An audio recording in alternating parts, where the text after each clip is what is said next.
Hey, what you got there? Huh? What? OBS. What do you plan on doing with that? Gonna stream? What else would I do with it? Why? It's gonna be me playing a game. I'm gonna be Twitch famous, obviously. Yeah, and how are you gonna do that? Well, I'm gonna stream every single day for 400 days in a row. And Why 400? Why not? everyone's just gonna see how often I'm there and how much I have to give, and they're just gonna hit the follow button. That's not they're gonna how that like and works. subscribe. Then they're going to actually give me money. You want me to shoot you in the foot preemptively? No, not particularly. Where did you get a gun? Amazon. Oh, that makes sense.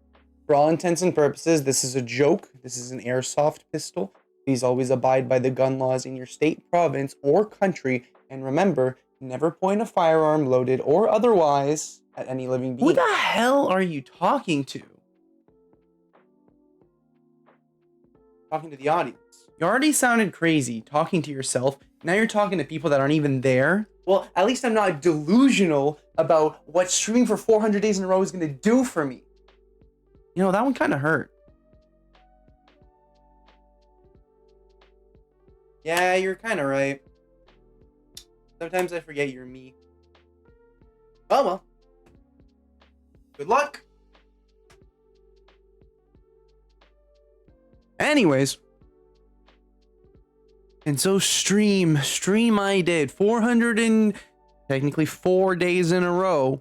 I don't want to be a stickler for details, but that's the truth. So with that, at the end of the stream, on the very last day, before I took a break, I went over the whole endeavor, my thoughts on it, my mindset before, during, and after.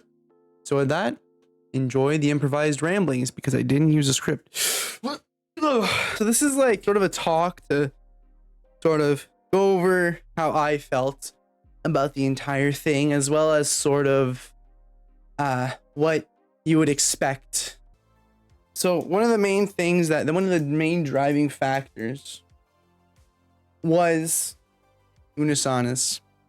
Something that I think about quite a lot. If you don't know what it was, well, that really sucks. It was a channel on YouTube. And two friends, they made a video every single day for a year. And I really wanted to, by the end of it, when they were doing their like sort of, it was a talk kind of like this, they really solidified for me what I had kind of expected, where it's kind of like every day you get up and, well, what are you going to do today, right? So I don't have the ability to do what they did. The videos that they made were spectacular. They had the finances for it. I didn't have that. So I did the next best thing that I could do, which was to press the start stream button every day, because there was nothing else that I could do. That's all I had with my capabilities, really. I don't have any large sum of money to do any extravagant streams. I mean, we did like the mac and cheese stream and other cooking streams, whatever, here and there, but never anything like, God, helium therapy lives in my brain forever. They had balloons that would fill with helium, and then they would do an improv bit. Stuff like that is great. That shit was fucking hilarious. I can't do that. So when I first decided, when I had basically, it was almost a year. It was almost a year after the Unus Annus channel ended. Probably 7 or 8 months. I decided that I would finally start taking up content creation in the easiest way I knew how. I know how to sit in front of the monitor and I know how to talk. Making that into a video or any sort of long form content, short form content. That's outside of my capabilities, and I was aware of that. So what I did is I wanted to emulate the formula as close as I could while still adding to it. So my way of adding to it, so they did a year, and they also ended on a Friday the 13th. Mine just so happened to be in October. Theirs was in November. And I added to it by making it longer, because if there's one thing that I have that they might not have had at the time, is a sheer willpower to sit down and do it just a little bit longer every day. That was one of the biggest influences for the challenge in the first place. So this is even getting into why I started streaming in general, because I wanted to do content creation maybe for a decade and a half nearly before I started doing it. At least a decade. I started when I was 22, 23, and now I'm 25. So when I was like 12, 13, when YouTube was first getting started, that's when I really started wanting to actually do content creation.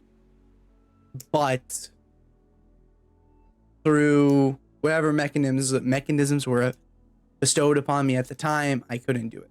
Just lack of ability to have a direction, or lack of ideas. Whatever excuse I can come up with, it doesn't really matter. It didn't happen. That's on me. May not necessarily be my fault, but it's my responsibility to do something about it, which is, I think, a way that you can go about a lot of things in life. So as when I go through and I pick up something new, I always start to research things. I just really love to research things. Obviously, that's one of my strengths, so I play to my strengths. So I was thinking of people that might have some insight, that really know their shit, right? So I'm thinking, you have Shroud, you got Summit, you got all of these big names, you got whatever, Miskiff, etc., etc., etc. But none of them really make content like that. So I couldn't really refer to any of them. But the one video that I did manage to find was Ludwig's Don't Start Streaming Before You Watch This video. It's 50 minutes long, but is probably the single most important video that I have watched in the last 5 years on YouTube. It gave me not only a lot of direction, but it also gave me a lot of affirmation for things I already knew. So I mean, I knew that going into it, my approach, my way of doing it, the posting a video every day for a year is going to be infinitely more return on investment than streaming. Streaming comes with its own struggles. If you aren't live, you don't exist. Point blank, period. If you aren't live at certain times, your audience that you've built up, or just the audience that you're trying to get in general, won't be available to you.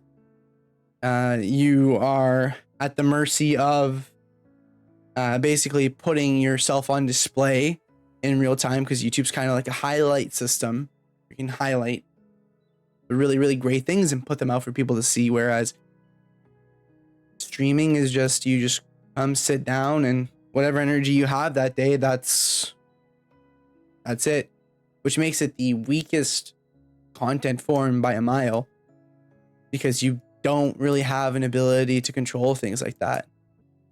Into the fucking abyss. I just fucking, once I hit that raid out and stop streaming button, I mean, I actually don't exist, right?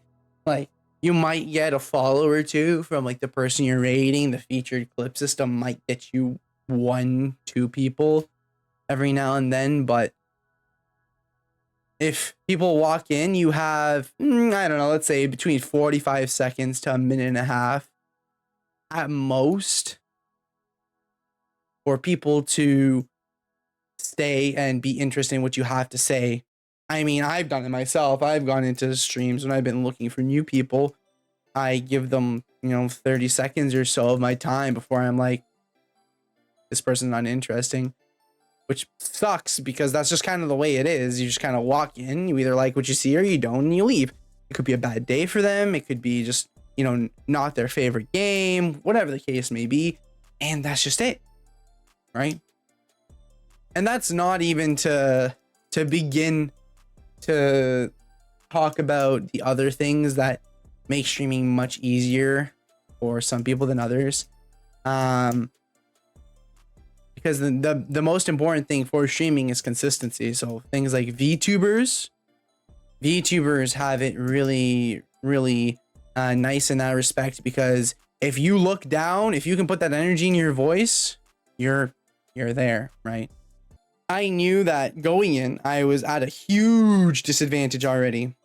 I don't have any real life support, like zero, almost zero. I have, like, Nicole will come in, Nicoreth, my girlfriend, she'll come in and she'll talk to me in the beginning.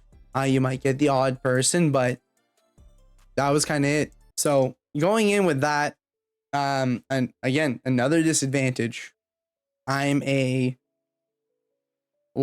another 5,000, 6,000 people that I'm competing with at one time that's live at that exact moment. I am a 20-ish year old white dude that looks average. I don't have the most imposing presence until maybe you click in and I'm in the middle of laughing my ass off about something. I don't have that presence, right? Which is another reason why I think VTubers are great, because you can kind of tailor it to your brand. And like I said, super consistent. So you just kind of just make it what you want to make it, and that's it. It's set, it's done. Unless you want to get a new model, you're done. That's it. My approach had to change over time. In the beginning, it was really just about clicking that start streaming button. That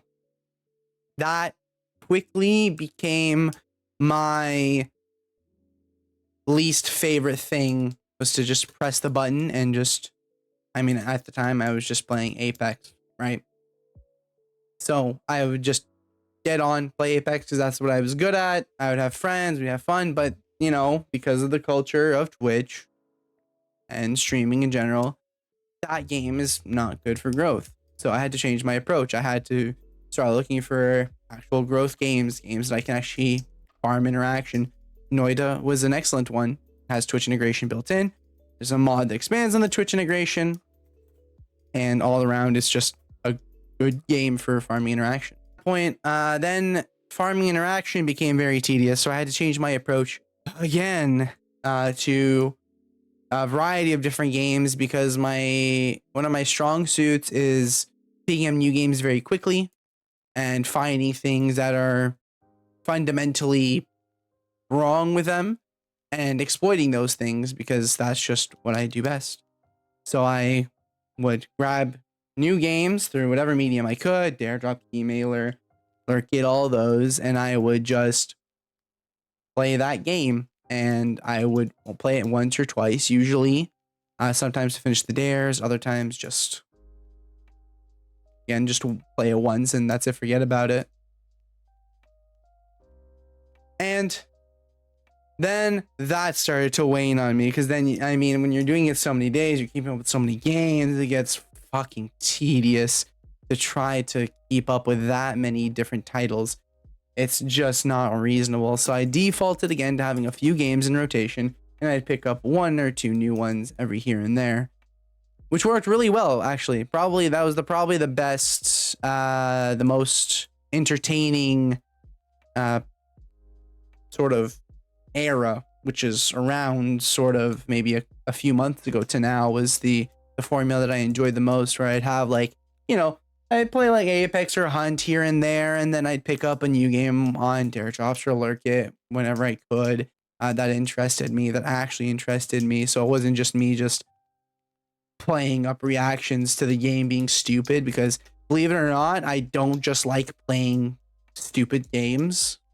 I like to have fun sometimes.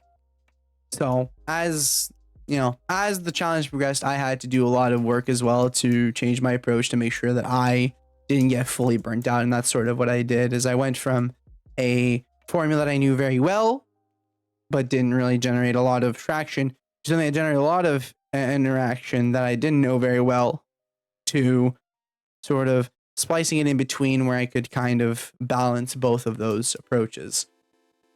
Throughout that, I ended up gathering a few quotes that are still written above my forehead, along with my. If you end up watching the Ludwig video, I highly recommend you take notes if you're planning to do content creation.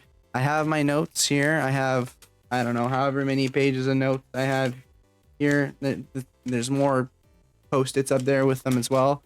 They're plastered all about, just to remind me why I'm doing these things. Which brings me to, you know, perception. A lot of it is perception, really. And that's kind of like your secret to life, is how you perceive things, right? Or doing Friday the 13th as my end date as well, is I really, really like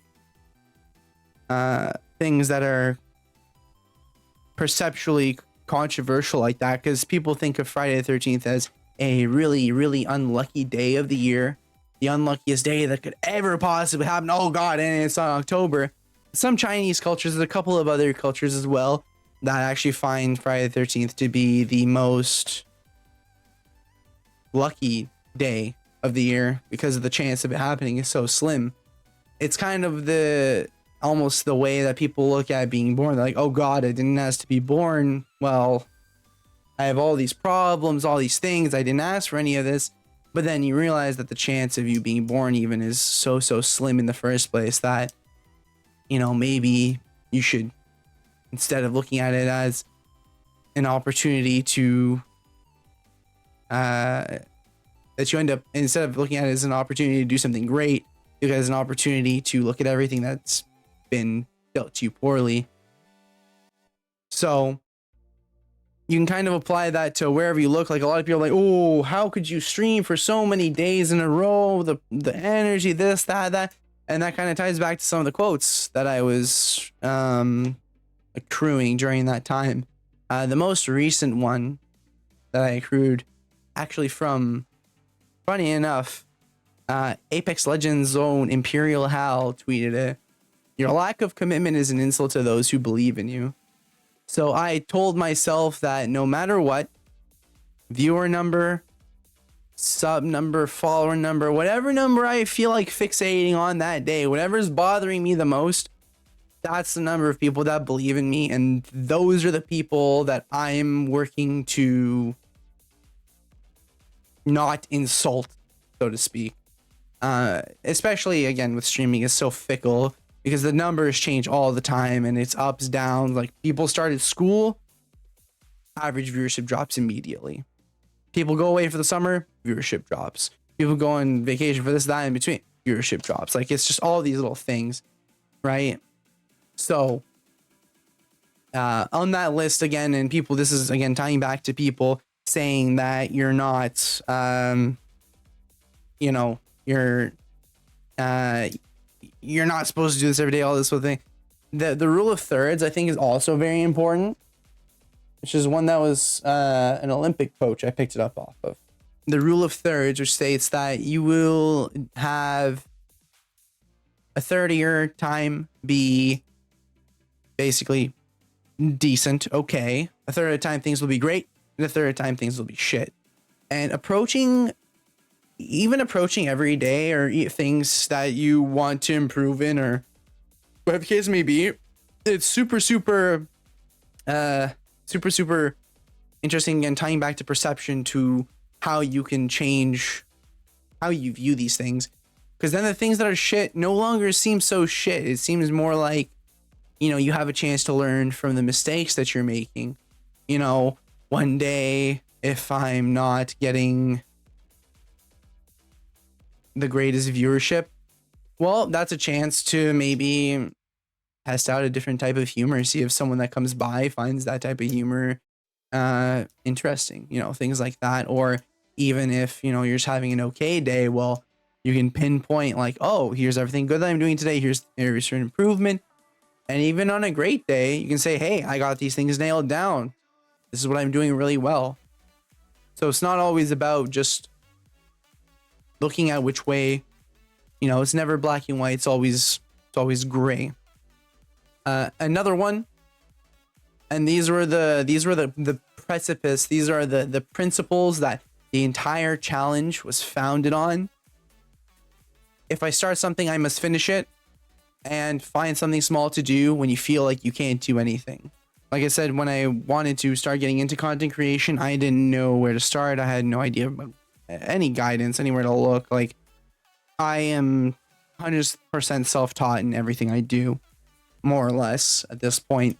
So to me, hitting that start streaming button every single day was that small thing that I could do. And working on the principle of basically unbeatable willpower, just saying I'm going to finish this. Doesn't matter if I have to crawl across the finish line or if it takes me 400 days, I will get through it somehow. So that was that small thing that I could do every day, because it was, I mean, even now, like sitting down to edit the video that I will hopefully have done the weekend after the 400 days is over, if I'm satisfied enough with it, of course, which is a whole other point. So those are probably the most important things, and they stay written above my head so that if I ever look up, they're there. All my notes, again, from the Ludwig video and the Crusader video eventually, and that I did watch as well, was also very helpful. So, did I do what I set out to do? Yes. Would I have liked to do more? Obviously. Absolutely, I would love to have been able to do more. But I feel like even if I did the most I can possibly imagine right now, I would still want to do more. So, I am proud of what I did, but of course, that would never satisfy me, even if I did everything I could. So what did I learn? The very first thing, and this is, again, a really important life lesson. People caring as much as you do is impossible. Stop trying to convince people to care as much as you do. Doesn't matter what it is. Content creation, your favorite sport, your favorite video game. No one will ever care as much as you. And it's not their job to either. And it's one of those things that's kind of hard to swallow. Is that you can't really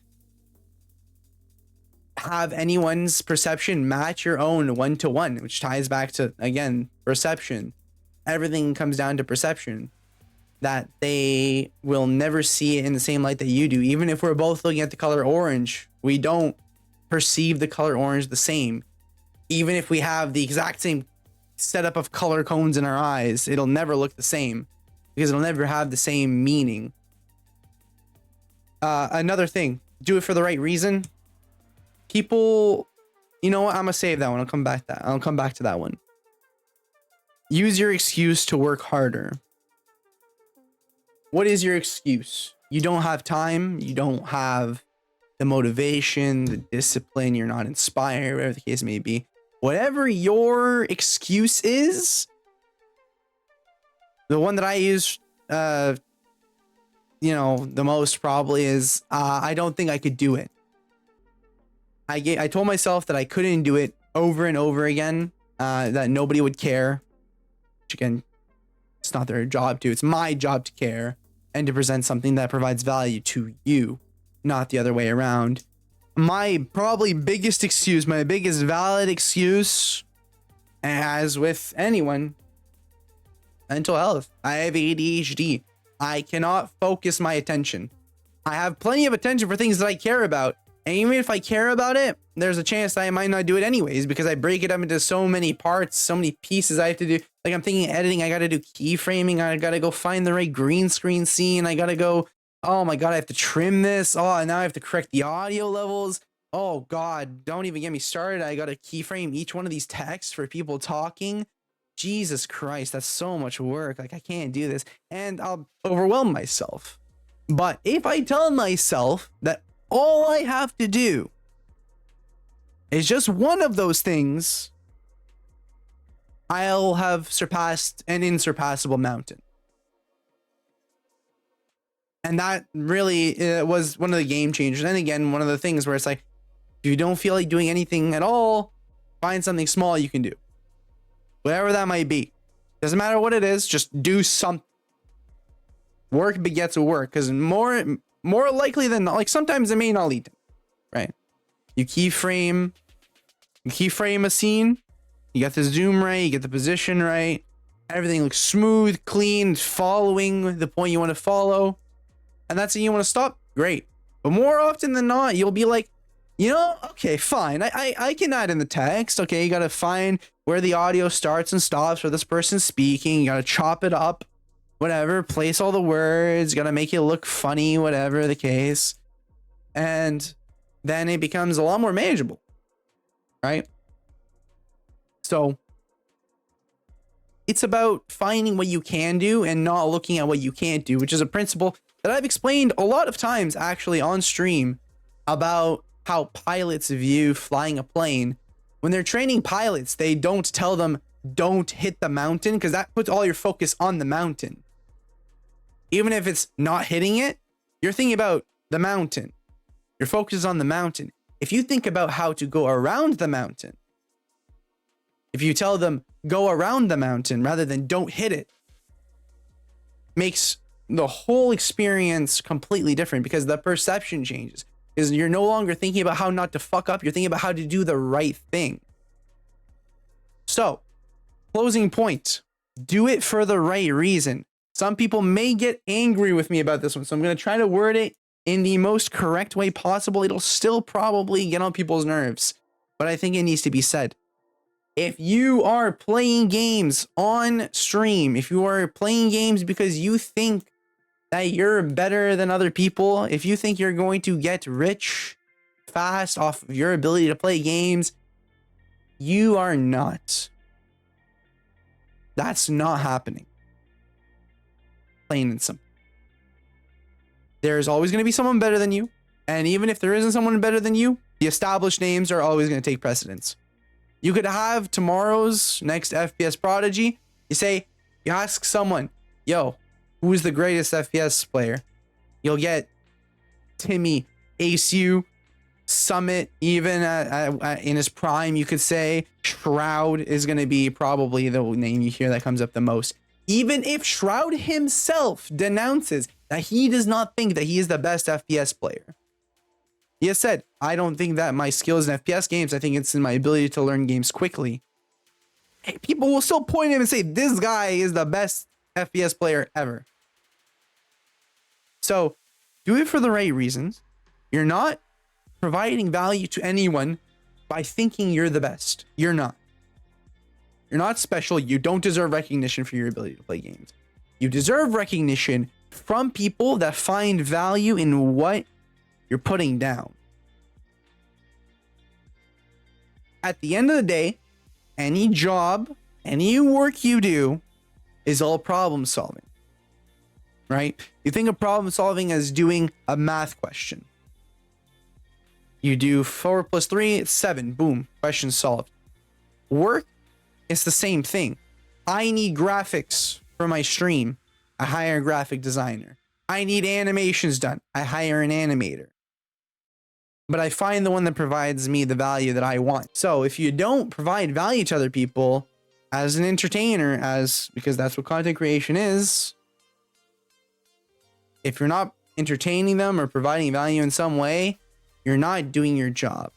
Can it be entertaining to watch people be good at the game? Yeah, sure. But why am I not just going to go watch Shroud or Timmy or Tens or any other FPS player that's already established. Even if you're better than them, you're not going to get by on that alone, because nobody's going to come watch you over them for your skill.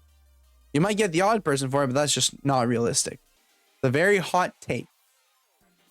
Sitting down and just playing a game because you're good at it is not good content. For the most part, people that sit down and just play new games and just get traction from playing new games, I would argue that's not even really good content. I think that there's a very inherent point where you need to sit down and you need to come up with some ideas, some like playing games every now and then is fine, right? Like, you know, whatever. You can't, if you're primarily a streamer, you're not going to do an extravaganza every single time you stream. You could, but that would be very draining and very large sink of money. And that's one of the things that I should rewatch it again, really, the Ludwig video, where he talks about how you need to structure your streams like a YouTube video, because that's what provides the most value. Because that sort of stuff is basically just farming the content you would make into a long form video, which again, like we talked earlier, is the highlight reel. And that's what you want to play towards. You want to play towards that highlight reel. So you're just sitting down and you're just saying, oh, well, this week I'm going to play fucking Monster Hunter. This week I'm going to play the Resident Evil 4 DLC. This week I'm going to do that. You're going to spin your wheels. You're going to burn out because you're not going to see any huge returns from that, because that's not like anyone can do that. You need to do something that no one else can do, and everyone is capable of that. Again, even if it's something small, everyone is capable of that. That's an inherent property because of your perception. It comes back to perception, your perception of what you can provide. We are always going to be the least interesting people to ourselves. And that's just kind of how it is. If you are not interesting to yourself, that's fine. But not everyone else is going to perceive you that way. I don't think I'm very funny, but people think the shit that I say is hilarious. But I'm just talking. Right? So you just need to find what you can provide to other people. And again, it comes back to no one knows you anything. You should be looking at ways that you can provide value to people, not what people can provide to you. And that's really the precipice, the cusp, the absolute pinnacle of content. But yeah, I think it was overall, you know, if it's really cheesy. Would I do it again? I think I would have to. I don't think I'd have a choice not to if I wanted to have this level of insight. Part of the reason, and I actually probably should touch on that as well, streaming every single day has made it less of an event that I am streaming, and people will definitely be way more likely to go watch someone else over me because I'm going to be there tomorrow. But what happens when there is no tomorrow, huh?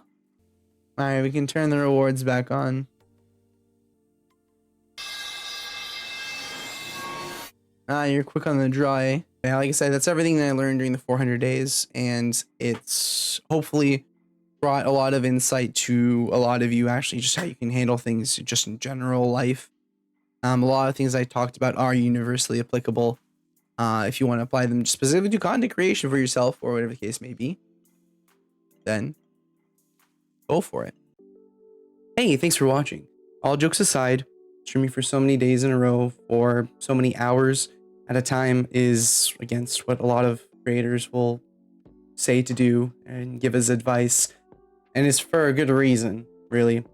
Although I learned a lot, I think that if I had put half the amount of time or equal amount of time into making YouTube videos, I would see a lot more return on investment and maybe even learn more.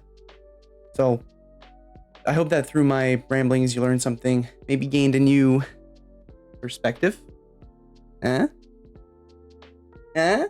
if my ramblings did bring you joy, you can throw down a sub or a like, lets YouTube know that you really love my voice and my face, because that's all this entire video was.